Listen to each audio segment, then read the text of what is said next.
Hello मेरे प्यारे भाई लोग, कैसे हो आप सभी लोग। आई होप आप सारे बहुत बढ़िया हो गए और बहुत अच्छे से हो गए। एंड भाई लोग सभी को आज की मेरी तरफ से छोटी दिवाली की बहुत बहुत हार्दिक शुभकामनाएं।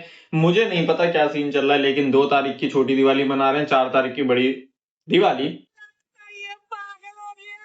सॉरी, मेंटल स्टेट खराब हो चुका है। 2 तारीख की छोटी होली मना रहे हैं, 4 तारीख की बड़ी होली मनाएंगे, यानी कि रंग वाली होली। कुछ भी चलता रहता है, वो सारी चीजें छोड़ते हैं। आज की वीडियो का टॉपिक बिल्कुल इससे अलग है। आज की वीडियो में हम बात करने वाले हैं द 50 शो की। ये वही शो है जिसके अंदर कुछ भी चलता रहता है। ये वही शो है जो एक ऐसे बंदे के नाम पे चल रहा है जो बंदा उस शो में ही नहीं है।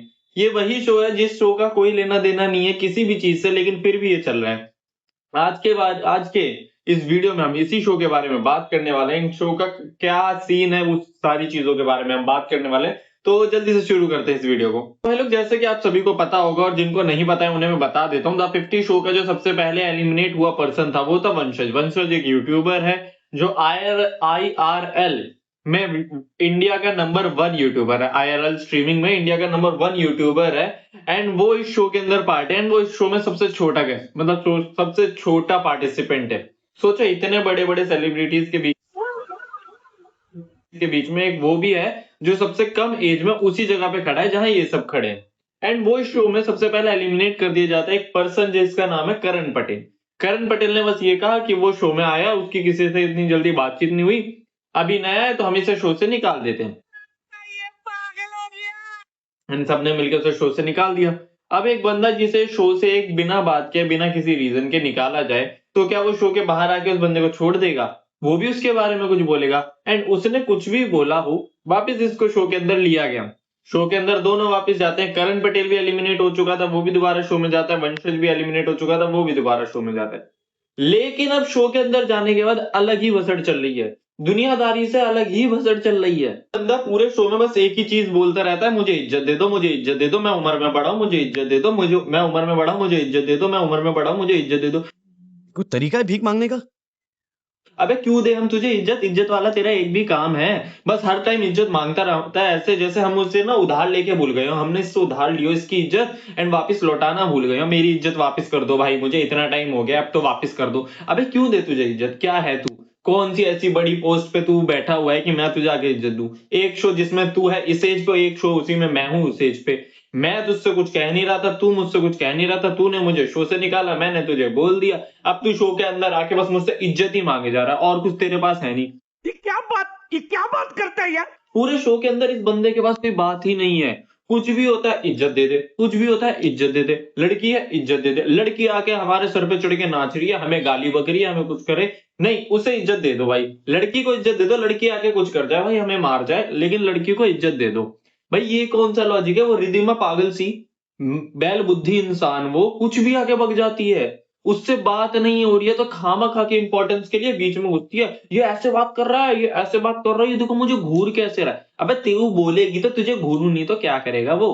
मतलब एक बंदे के ऊपर सब चढ़ जाते हैं। फिर प्रिंस आ जाता है, प्रिंस भी आके उसको चढ़ने लगता है, तू ऐसे क्यों कर रहा है, तू वैसे क्यों कर रहा है, तू उससे इज्जत से बात कर, तू उससे। अबे इज्जत मांगते मांगते थकते नहीं हो क्या तुम लोग? कि इतने बड़े बेवकूफ इंसान हो कि तुम्हें इज्जत मांगनी पड़ती है हर टाइम? बिना इज्जत मांगे तुम्हें आज तक इज्जत नहीं मिली? बिना मांगे कभी मिली है कि बिना मांगे भी इज्जत? भाई ये लोग इज्जत मांगते ही रहते हैं हर टाइम। ये कौन सी इज्जत है जो मांगने से मिल रही है?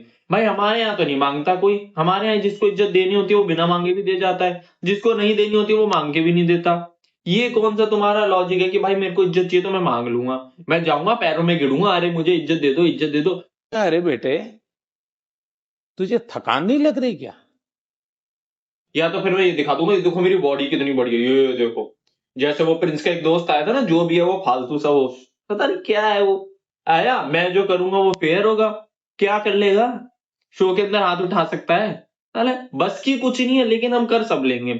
उसने बोला मुंह से बोल के जो बस की हो कर ले। अरे ये क्या है? हमने तो जिंदगी में बस यही करा है, हाथ पैर उठा के बस चल दिए। शरीर बन गया है, प्रोटीन ले लेके, केराटिन ले लेके तो बस चल दिए हम तो कहीं भी।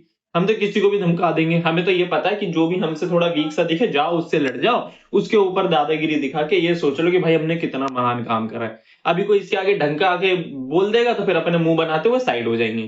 फिर नहीं इनके बस की भाई कुछ भी। फिर नहीं बोलेंगे भाई ऐसे क्यों कर रहा है, वैसे क्यों कर रहा है। वो बेचारा वहां अकेला फंस गया है, तो उसके ऊपर सारे आके चढ़ जाते हैं। ये सब क्या देखना पड़ रहा है?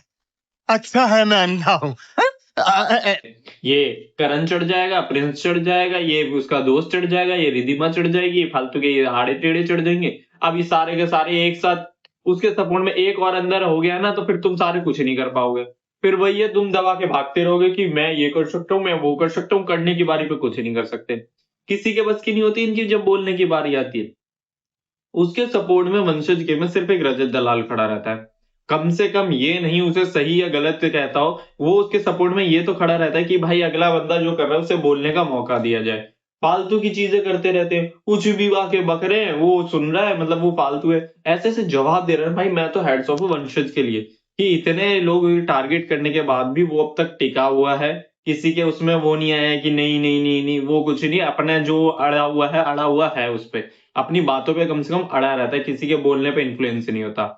एंड ढंग की बातें करता है, इनकी तरह फालतू की बातें नहीं करता। वो किसी से इज्जत नहीं मांगता जाके मुझे इज्जत दो, मुझे इज्जत दो, मैं भी तो आया हूँ, मेरे को भी इज्जत दो। वो किसी से नहीं कहता। वो कहता है जो इज्जत देगा वो इज्जत पाएगा, नहीं दे सकते इज्जत, तुम्हें मिलेगी भी नहीं, जाओ जो बस की हो कर लो। और भाई सही में इनके कुछ बस की नहीं है, बस मुंह चलाने के हैं ये वहां पे, और कुछ नहीं कर सकते। उसको कितना ही टारगेट कर ले ये कोई फर्क नहीं पड़ेगा। भाई वो तो शुक्र मना ऑडियंस वोटिंग का कुछ नहीं चल रहा। ऑडियंस वोटिंग होती है ना, तो भाई ये सारे पहली फुर्सत में होते, वंशज हाई चला जाता बिना किसी इन सबके उस पे। और भाई अगर मैं तो चाहता हूँ शो में एक वाइल्ड कार्ड एंट्री हो, वंशज के सपोर्ट में कोई एक यूट्यूबर आ जाए, फिर तो इन सबकी रख के मारेगा। खासकर ये जो है ना करण पटेल, प्रिंस और ये रिधिमा, इनकी तो अच्छे से रख के मारेगा। कोई ढंग का यूट्यूबर वहां पहुंच गया, फिर कोई कुछ नहीं पाड़ पाएगा। फिर ये सारे बस यूं ही मुंह दुबाते हुए घूमेंगे कि भाई हम तो कुछ कर ही नहीं पाए।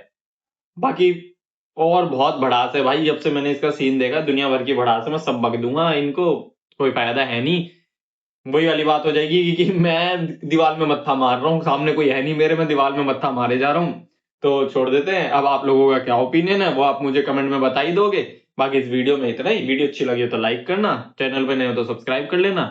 मिलते हैं आपसे अगली वीडियो में, तब तक के लिए टाटा बाय बाय सायोनारा।